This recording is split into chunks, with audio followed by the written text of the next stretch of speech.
Episode 19 की starting में ओंडेल सू को लॉकेट देके बोलता है कहीं उड़ के मत चली जाना, यहाँ रह के मेरा वेट करना। और राजा ओंडेल को उसके ही पिता का तलवार देता है। इसका मतलब राजा ने उसे परमिशन दे दी जाने की। और इधर सैम बुंगबुंग को देख के बौखला जाता है और बोलता है तुम वापस आ गई, तुम्हें वापस देख के अच्छा लगा, मुझे लगा था मैं कभी भी दोबारा देख नहीं पाऊंगा तुम्हें। तो बुंगबुंग बोलती है आपकी डेस्टिनेशन सेट हो चुकी है और इस बार ये इन्हें इनके रियल घर लेकर जाने वाली है। तो सैम बोलता है ऑफ कोर्स मैं रेडी हूँ। बट सूजंग और इधर बाहर आके सू ओंडेल को वार में जाने से मना करती है। तो ओंडेल बोलता है मैं तुमसे प्यार करता हूँ और मैं तुम्हें गुड बाय नहीं बोलूंगा क्योंकि हम लोग दोबारा मिलेंगे। और इतना बोल के वो बाकी गार्ड्स के साथ वहाँ से चला जाता है। और इधर को अपने गार्ड को बोल रहा था क्या ओंडेल हमारे ट्रिक में फंस गया। तो गार्ड बोलता है वहाँ पे 10 लाख ट्रॉप्स आ रहे हैं, किन से हम लोग बहुत ही ज्यादा रिस्क ले रहे हैं डैमेज होने का सिर्फ एक ओंडेल को मारने के लिए। तो को बोलता है नहीं, क्या तुम मुझे अंडर एस्टिमेट कर रहे हो, मैंने ऑलरेडी किन से बात कर ली है। जिस टाइम ओंडेल मर जाएगा उस वक्त ये वार खत्म हो जाएगा। ओंडेल के साथ जितने सिपाही जा रहे हैं वो किन से फाइट करने नहीं जा रहे हैं, वो सब ओंडेल को खत्म करने जा रहे हैं। ये एक बहुत खूबसूरत प्लान है। उसे कोई आइडिया नहीं है कि वो अपना कब्र खुद ही खोद रहा है। सोच रहा है कि वो एक ग्रेट कॉन्ट्रीब्यूशन बनेगा। वो ओंडेल 34 पीसों में काटा जाएगा। और इनका ये सारी बातें मुंह म्यूंग छिप छिप के सुन लेता है। और हम लोग प्रिंसेस को देखते हैं जो मुंह म्यूंग का चम्मच लिए उदास बैठी हुई होती है। तो हमारी सू बोलती है प्रिंसेस घबराइए मत, मैं श्योर हूँ कि वो वापस आएगा।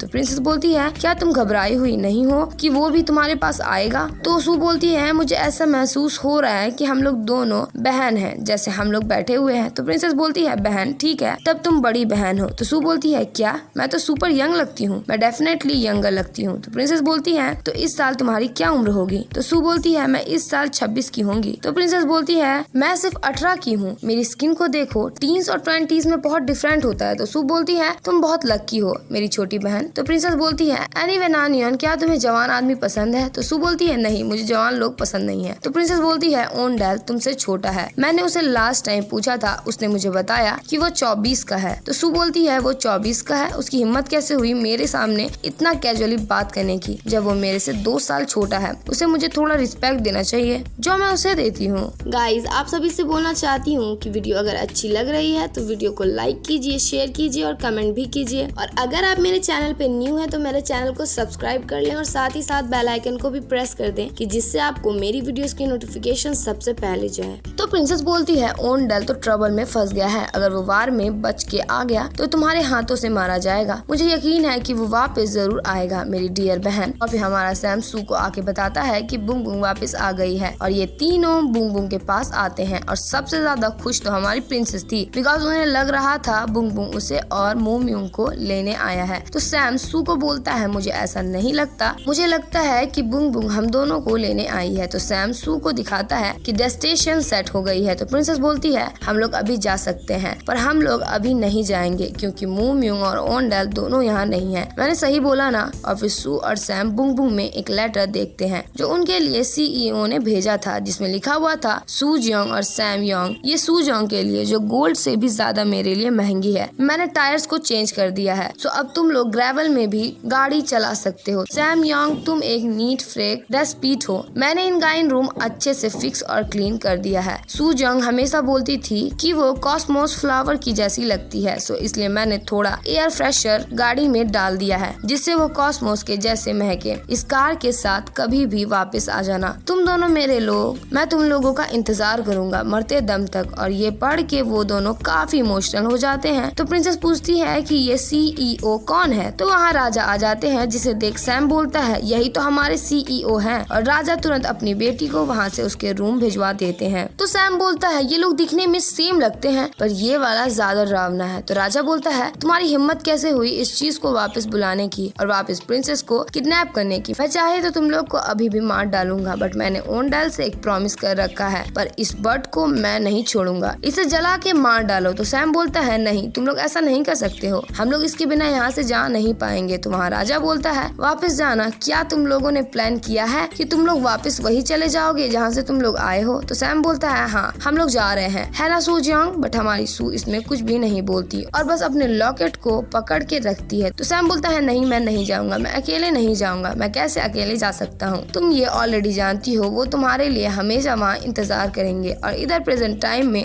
सीईओ ठंड में बैठ के सू और सैम के आने का वेट कर रहे होते हैं। और इधर सैम बोलता है, सू जंग, हम लोग यहाँ पे बहुत टाइम से हैं, इसलिए बुंग बुंग यहाँ आया है हमारे लिए। अगर हम लोग यहाँ और रहेंगे तो सिर्फ परेशानी ही पैदा करेंगे। तो राजा बोलता है, ठीक है, मैं तुम्हें एक दिन देता हूँ, अगर तुम लोग नहीं जाओगे तो कोई ना कोई तुम लोग में से मारा जाएगा। मैंने ओंडेल से वादा किया है कि तुम्हें नहीं मारूंगा, तो मैं इस लड़के को मारूंगा। तो हमारा सैम डर से पूरा रोने लगता है और इधर ओंडेल एक जंगल में रुकता है जहाँ किन के गार्ड्स उसे मारने के लिए आगे बढ़ते हैं। और इधर को के पास उसका गार्ड आता है। तो को बोलता है, क्या उन लोगों ने ओंडेल को मारा? और इधर ओंडेल ऑलमोस्ट सारे गार्ड्स को मार देता है जो उसके साथ आए थे, उन्हें भी, जो किन के साथ थे उन्हें भी। और ये करके हमारा ओंडेल बहुत ही ज्यादा घायल हो जाता है और उसके सामने 2 और सिपाही आते हैं उसे मारने। मूम्यूंग आके ओंडेल को बचा लेता है। और इधर ये खबर को तक पहुंच भी चुकी थी और वो बोलता है, हमारे लोगों को उसे मारने भेजो, जो भी उसे मारेगा उसे उसकी पोजीशन मिल जाएगी। और फिर वहाँ को की छोटी बहन आ जाती है। तो को बोलता है, ये तो मेरी खूबसूरत छोटी बहन है, वैसे तुम इस टाइम यहाँ क्यों आई हो? तो वो क्यूट लड़की बोलती है, मैंने कुछ बनाया है आपके लिए, पर मैं इसमें ज्यादा अच्छी नहीं हूँ। और वो चीज एक रुमाल होती है। तो को बोलता है, ये तो एक ब्यूटी हाव है, इसकी जैसी तो पूरी दुनिया में कुछ नहीं है, तुम मेरी खूबसूरत छोटी बहन हो। तो वो क्यूट लड़की बोलती है, क्या आपको पता है एक आदमी जिसका नाम सैम योंग ब्यून है, वो एक नोबल का बेटा है? तो को बोलता है, सैम योंग ब्यून, मैं नहीं जानता इसे। तो गार्ड बोलता है, वो वही आदमी है जो राजकुमारी और उस पागल औरत के साथ था। तो को उसे आंख दिखाता है, जिससे हमें इतना पता चल जाता है कि वो अपनी बहन के सामने ये टॉपिक खोलना ही नहीं चाहता। और क्यूट लड़की बाहर आकर बोलती है, अब मैं क्या करूं? सैम योंग ब्यून, तुम कौन हो? और इधर प्रिंसेस सैम को बोल रही थी कि वो अपने पिता से बात करेगी कि वो उसे ना मारे। तो सैम बोलता है, मुझे लगता है कि वो फिर भी मुझे मार डालेंगे। सू जंग, क्या हम लोग वापस नहीं जा सकते हैं? तुम यहाँ सच में रहना चाहती हो? क्या होगा अगर ओंडेल जिंदा वापस ना आए? इसका मतलब तुम यहाँ अकेले रह जाओगी। क्या तुम इस बात के साथ ओके हो? तो सू बोलती है, उसने मुझे बोला उसका वेट करने के लिए, तो इसलिए मैं उसका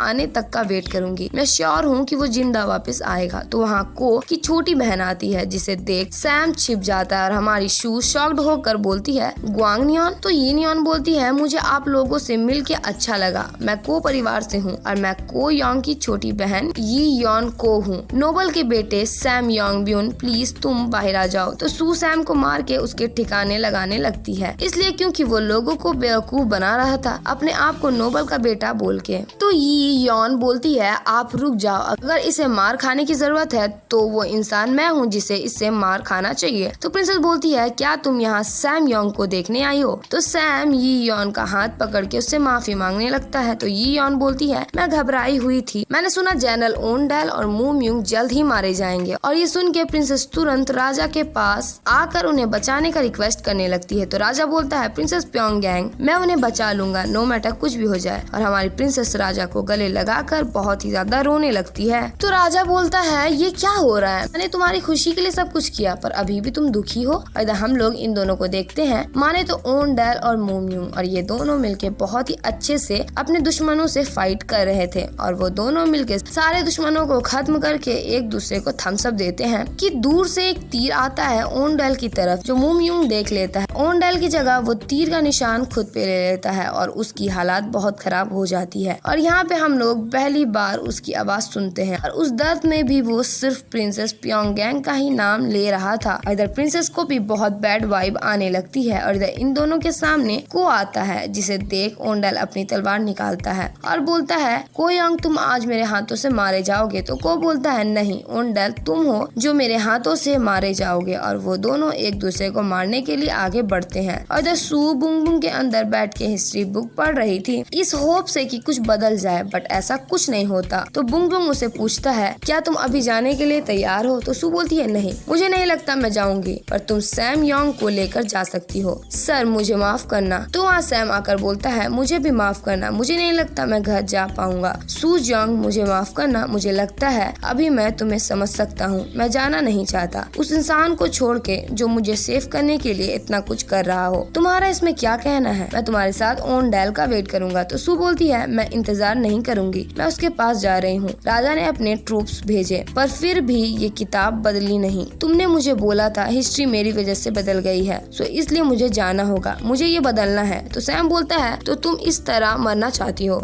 तो सू बोलती है, मुझे पता है अगर इस तरह मैं ओंडेल को बचा लूंगी तो मुझे कोई फर्क नहीं पड़ेगा अगर मैं मर भी गई तो। और वही होता है कि हमारे बुंग बुंग अपने ही आप सेट हो जाती है उन्हें लेकर जाने के लिए, और सैम और सू उसे रोकने की बहुत ज्यादा कोशिश करते हैं, बट वो रुकता नहीं बिकॉज वो तो बुंग बुंग है। और हमें पता चलता है बुंग बुंग उन्हें ओंडाल के पास लेकर छोड़ती है, और ओंडाल हमारी सू की आवाज सुन के डिस्ट्रैक्ट हो जाता है, जिसकी वजह से वो उसके पेट में तलवार भोंक देता है। और ये सब सू के सामने होता है, बट वो चीखने के अलावा कुछ नहीं कर पाती। और फिर हम लोग देखते हैं बुंग बुंग उन्हें ये सब दिखा के वापस उन्हें उनकी दुनिया में लेकर आ जाती है, यानी कि प्रेजेंट टाइम में। और वो दोनों वही ड्रेस पहन के थे जो वो लोग पहली बार पहन के पास्ट गए थे, और यहाँ पे शूटिंग भी चल रही थी, जिसे सू देख के बोलती है हम लोग वापस आ गए। और इसी के साथ इस एपिसोड की एंडिंग हो जाती है। So thank you for watching my this episode guys.